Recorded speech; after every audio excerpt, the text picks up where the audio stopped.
On this episode of Across All Borders Through Northern Europe on Rails, in the streets of Bodø, Keiservarden,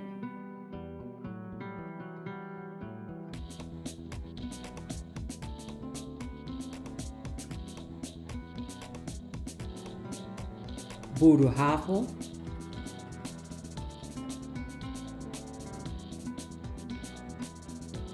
street arts.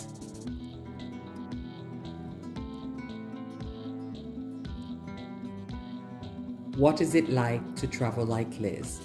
On the 3rd of September 2020, I arrived Bodø. I had taken the night train from Trondheim to Bodø. If you'd like to know more about this experience, click on the link on the right side of the screen now.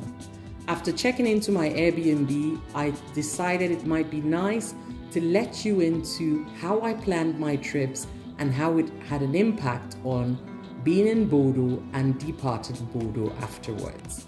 One of the things I was able to do in the few hours I had in Bodø was hike up Keiservarden. And I don't know all the things behind me. I'm going to ask Ove when I get to the Airbnb, but there are so many high rises around me, so I'm going to turn around so you can see them and then show you the way up. And oh my god, that is so beautiful.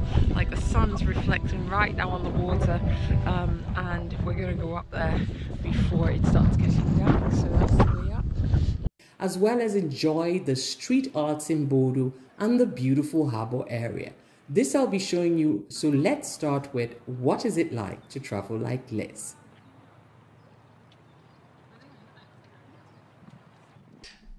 What is it like to travel like me? One thing is certain, I don't book anything in advance, not a lot. I really don't like it because it reminds me so much of work. And with work, you had to schedule the prospecting calls, you had to do the follow-up emails, you had to do the presentation, you had to ask for an appointment. All of this were like timed stuff, you know. And if I'm on holiday, I don't want any of those. I don't want to know what I will do tomorrow. I think for me, it's part of the fun. Oh, guess what? I woke up, I felt like this and I did this. That's the holiday feeling for me. Everything else feels just like a cage, a trap. But it has its downsides because you're probably not maximizing time to its best. But I don't want to be maximizing. I'm free. That's the time I just want to live. So for example, up until yesterday at 2 p.m. I didn't know I'll be staying here, and it's absolutely an amazing apartment. I'm happy. It means, of course, maybe you don't save on costs, but I'm also not big on going to eat the most expensive meals. So you have to know what's important for you. You know, I don't need to go to a restaurant and eat and drink wine and stay by the city's seaside or whatever. I don't need that. I need somewhere where I can grab a bite, eat, and I'm gone. Or if it's something traditional. If the food is traditional, then I will sit and eat because it talks about the story, it talks about the people. Generally, I'm not so attached to going to fine dine, blah, blah. So I save money on that. But I probably will spend a bit more in having a very nice place to stay because I like that. But not the luxury shikimiki hotels. I am not into that either. Because I think if I paid money for something like that, I would stay in the room the whole day, so I get the maximum of my money. I am kind of like that in getting the ROE of whatever I invest in. So now I don't know where I'm going to stay tomorrow. I do know how I'm getting there. I just booked my ferry. I just booked my ferry to Lofoten. But here is the thing about being that flexible. You are able to take the little gifts and surprises you get in life. Why am I saying that? I'm going with the Hurtigruten and I've gotten it for cheaper than it would be because I'm able to use a friends and family code. And now if I book to go from Solve to Trondheim with the ferry and overnight so I can see Helgeland, it's 100 and something also with this code. So if I had booked my flight and my train already back to Oslo, this would not be an option for me.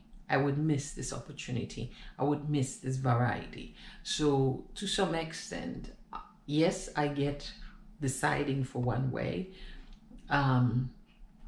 but I like to decide the end destination and leave it open how I get there, you know, kind of like. So that's, yeah, that's it. Now I'm going to sleep. After I had gotten a few hours of sleep, I packed up my stuff and started making my way to the hiking trailhead. Now, after a few weeks in Norway, I knew that in the summer months that it would most likely get dark at about 9:30 p.m. in the evening, so I was not worried about starting this hike late in the evening. The ascent in itself is very interesting. There are several paths you can use to go up Keiservarden, and depending on which one you take, it affects the terrain. I took the way that joined the shepherd's stairs, which is a common theme you will find across several viewpoints in Norway. And this was a truly rewarding hike up this viewpoint, because the higher you got, the more magnificent the landscape in the setting sun. And then on the way down, I used the route that most joggers use. So like I said, there's several routes up to this viewpoint.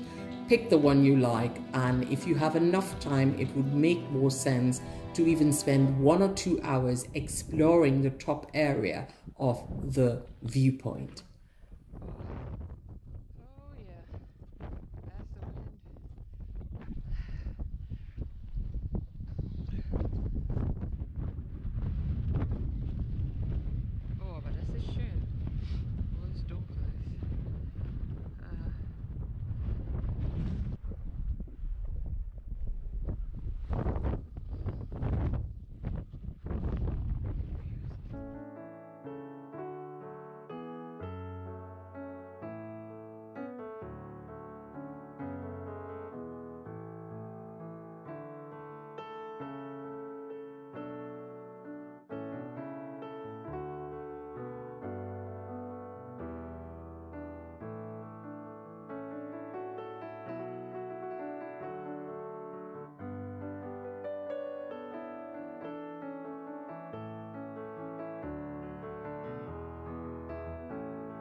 Look at that, look at that. So I was told there are different ways to come up here, and I found the other way to go down. That's what I'm going to take. It makes sense for all the people jogging. We're just going to try and see what this looks like, if it's too dark, if it makes sense or not.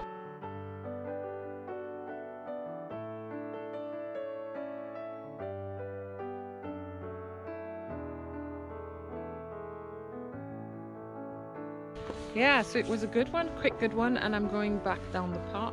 This is the other part, which goes approximately 3 kilometers down to the center. I have no idea where in the center I'll be coming out, but it would be good to know, because maybe I should have gone that way in the first place, but let's see. But it's a beautiful view going down from here as well.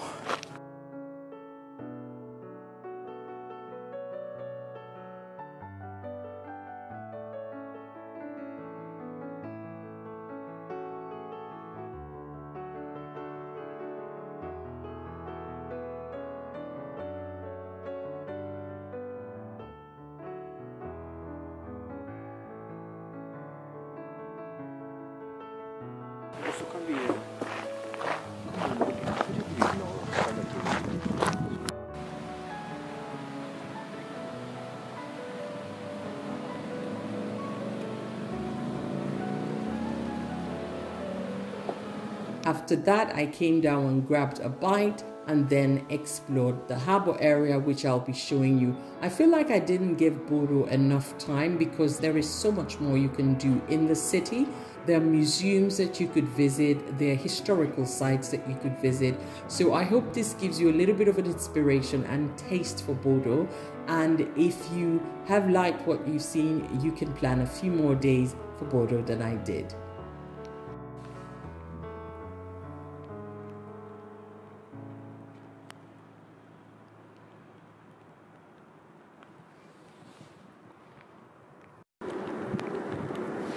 I feel like I haven't been fair to Bodø, because I haven't done much, but I did the hike that gave me amazing views. and it didn't rain yesterday, so it was really beautiful. And now I've just walked along the pier, and you can see most of the ferries are packed because there's no traffic, you know, no people going around, which is of course due to the current state of things. So a lot of them are parked, but I'll be taking one of those. I think the red one, I don't know if it says Hootie Cruiting, I think that's mine, in about 1.5 hours, so I have to go back to my Airbnb.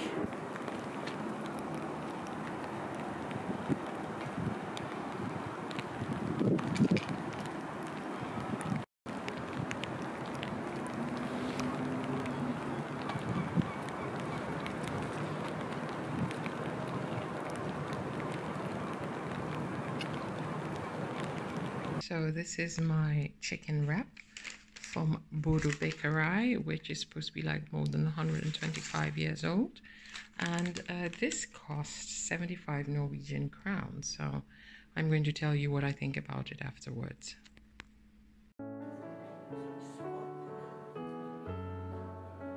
I do hope you've enjoyed this episode. Thank you very much for watching. Yours truly, Liesel81.